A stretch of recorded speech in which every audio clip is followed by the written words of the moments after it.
Okay, so then what are we left with? Well, what we're left with is intuition. Intuition. And what is it and how does it work?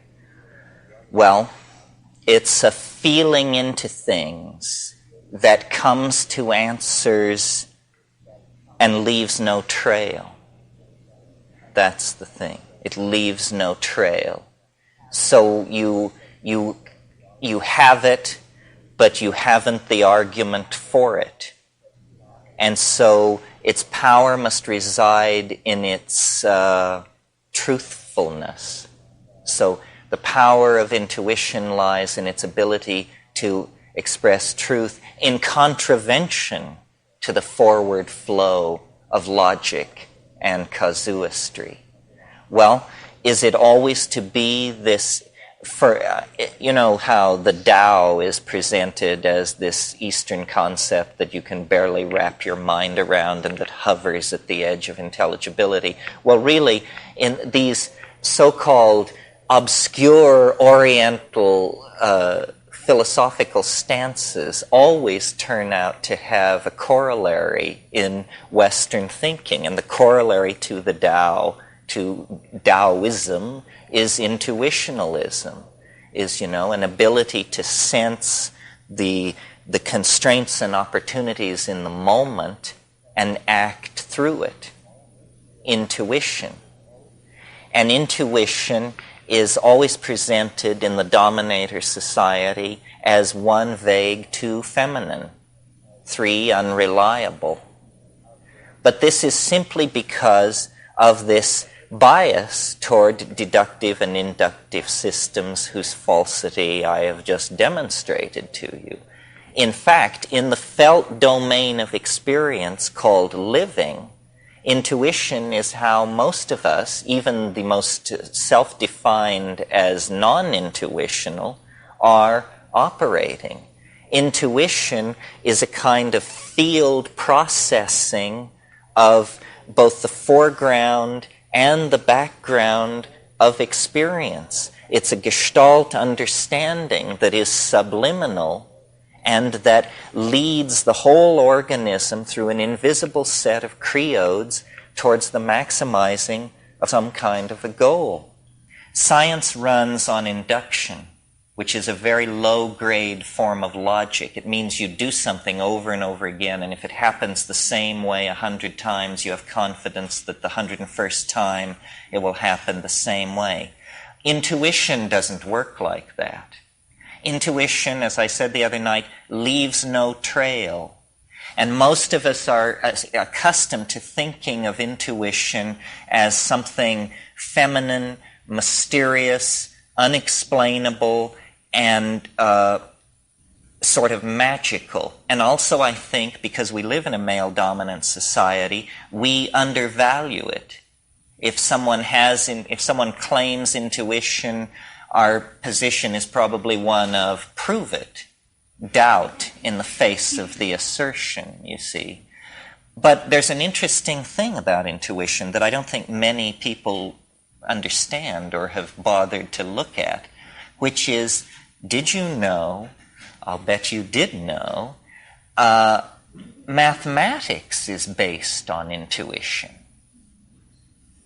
Now, half of mathematics would rise with a screech of horror at this statement, but the other half of mathematics calls itself intuitional mathematics.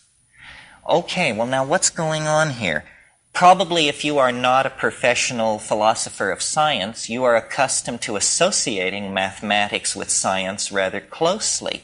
This is because science, in order to give itself legitimacy, has very slyly appropriated mathematics, especially in the 20th century, to its purposes.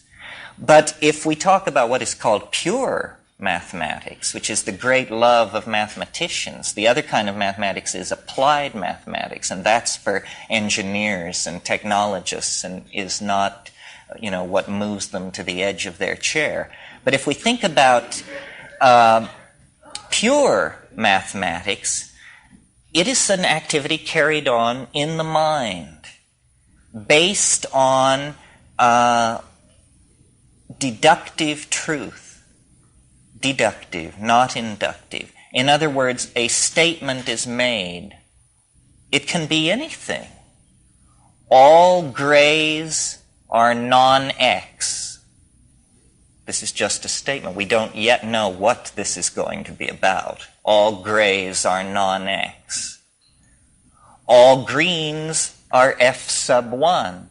What we're putting in place are a set of statements that appear nonsensical, but what we will assert is that we should seek a relationship between them and that will then show us something. And this is how mathematics really works. It has very little to do with number. It has to do with the conceptualizing of relationships, conceptualizing them, and then exploring your intuition about these conceptions. And then the third and very late stage is you write a formal statement of your cognitive activity around these assumptions.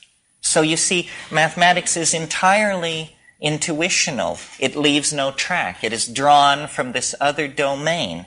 Well, why has it been appropriated by science? Well, for a very funny and not well understood reason. Mathematics has been appropriated by science because mathematics has an uncanny ability to describe nature. Completely uncanny. Now, you may have never asked yourself, why is mathematics such a powerful tool for the description of nature? Maybe you thought that somebody else can answer this and that it's not a problem. Well, I've got news for you. It is a problem. Nobody has any good ideas about why mathematics describes nature, but notice that mathematics is an intuitional activity. An intuitional activity describes nature without the intercession of inductive science. Inductive science is a kind of naive holdover from Greek Democritean theories, where everything is conceived of as clearly conceivable and operating according to known laws. But in fact, the deeper structure of nature is not modeled out of an examination of data obtained by measurement. That isn't how it works these days.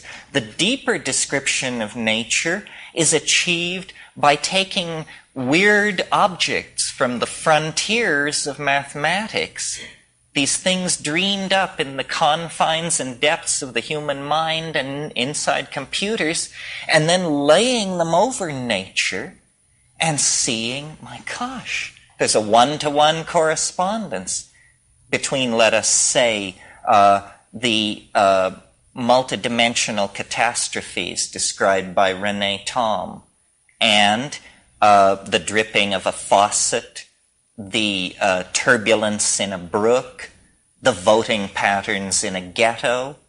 All of these things are seen to be easily modeled by extremely exotic mathematical objects discovered through intuition within the mind. Well, what does this mean?